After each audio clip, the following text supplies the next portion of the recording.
O ciclo da borracha foi um período em que a economia brasileira, em particular do Amazonas, passou a depender unicamente da extração desse produto de comercialização internacional. A economia do país, do Brasil e da Amazônia, antes da borracha, era ainda uma economia baseada na economia rural. Meados e final do século XIX, o Brasil ainda não tinha atingido o processo de industrialização que outros países do mundo já haviam iniciado. Em particular, no Brasil, a economia começou a modificar a partir do momento em que houve o fim da escravidão e a chegada dos imigrantes europeus. Então, o processo produtivo evoluiu, houve uma rearticulação, reestruturação da economia e iniciou-se, então, o processo de modernização da nossa economia.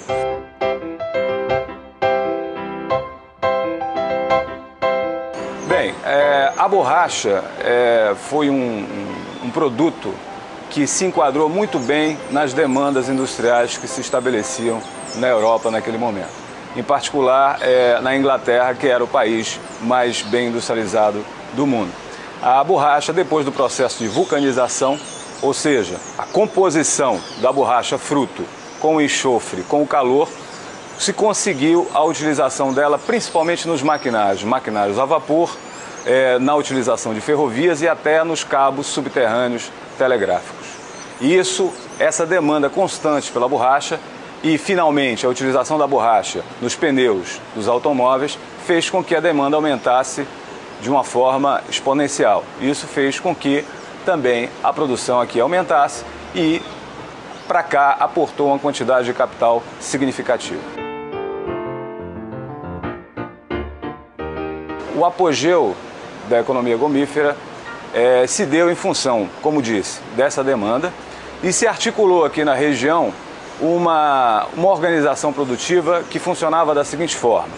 Existia no ápice da pirâmide a casa exportadora, que era basicamente de capital estrangeiro, principalmente inglês.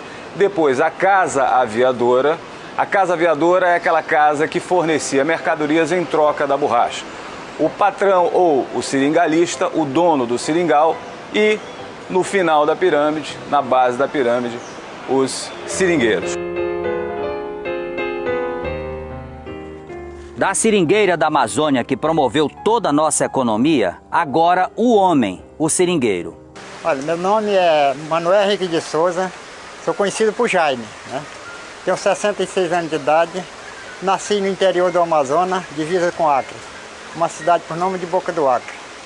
Lá eu vivi mais de 50 anos, cortei seringa há 25 anos, fui seringueiro, sofri muito na seringa.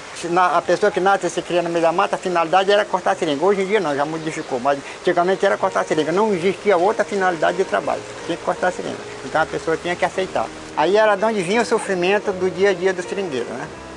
O seringueiro, ele saía 1 hora, 2 horas da madrugada para cortar seringa, né?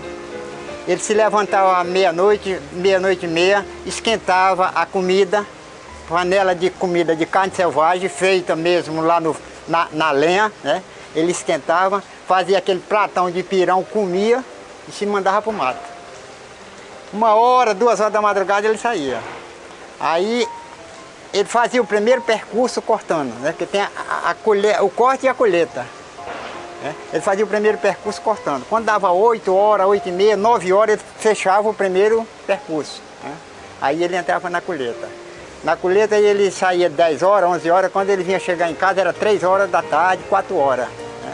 Quando ele chegava aí ele não podia se preocupar com o negócio de alimentação, nem podia se preocupar com outra coisa, era defumar o leite. Naquele tempo o leite era defumado, hoje em dia não é mais, né? Mas naquele tempo tinha que ser defumado.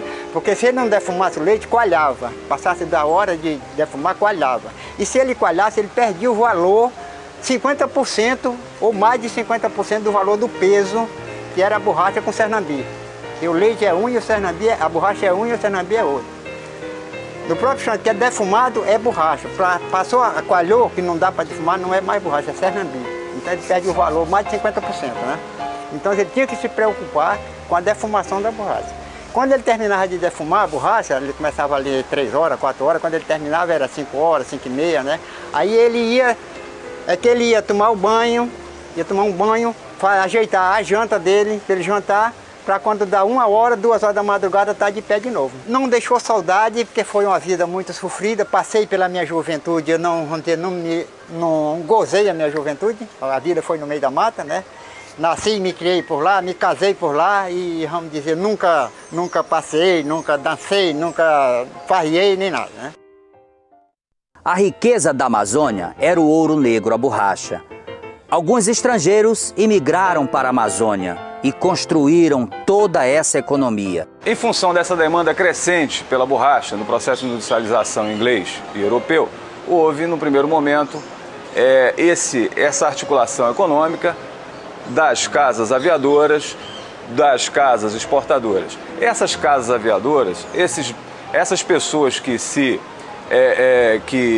responsabilizavam pela retirada da borracha dos grandes seringais, eles começaram a acumular capital.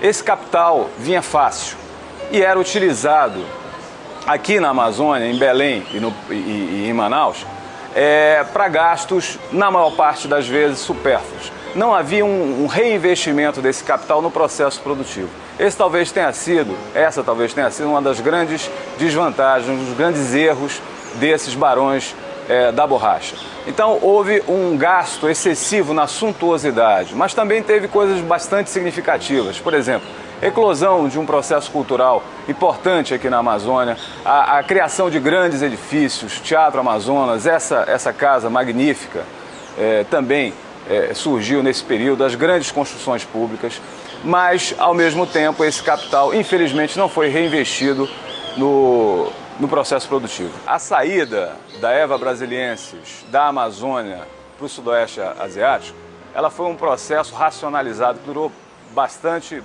tempo, mais de 50 anos. Os jardins botânicos, em particular o Jardim Botânico inglês de Kew, ele importou essas sementes da borracha e num processo de adaptação longo, tentou por várias e várias vezes adaptar essa planta ao clima tropical também, um clima equatorial parecido com o nosso no Sudoeste Asiático, em particular na Malásia e no Ceilão. Esse processo foi um processo racionalizado, como disse, que demandou uma parte do conhecimento científico da época. Então é interessante a gente notar como a ciência e a indústria trabalham em conjunto e trabalharam em conjunto naquele momento. Outra coisa interessante é que no Brasil, em particular na Amazônia, ninguém acreditava que essa planta fosse vingar fora do clima amazônico. E, no entanto, foi o nosso grande erro.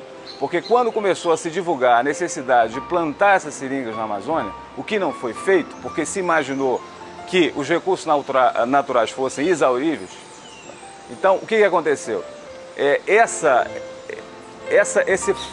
falta de crédito no conhecimento científico, na adaptação dessa planta em outras regiões, fez com que nós perdêssemos esse bonde da história. O que aconteceu é que realmente logrou êxito a adaptação dessa planta no Sudoeste Asiático e a Malásia e o Ceilão conseguiram uma produtividade fantástica que fez com que o preço da borracha caísse e levou à bancarrota, levou à falência vários e vários barões da borracha, vários comerciantes e negociantes que aqui se instalaram na Amazônia brasileira. Esse modelo de economia extrativista aqui da Amazônia, na economia gomífera, utilizado para a economia gomífera, se por um lado ele foi extremamente negativo do ponto de vista do capitalismo, do ponto de vista da industrialização, do ponto de vista da necessidade de acumulação de capital, de reinvestimento no processo produtivo, por outro lado ele foi positivo, porque nós não tivemos realmente o desmatamento e a utilização da floresta para grandes, imensas plantações de seringa. A seringa foi o grande ouro negro da Amazônia e foi determinante para o desenvolvimento da cidade de Manaus.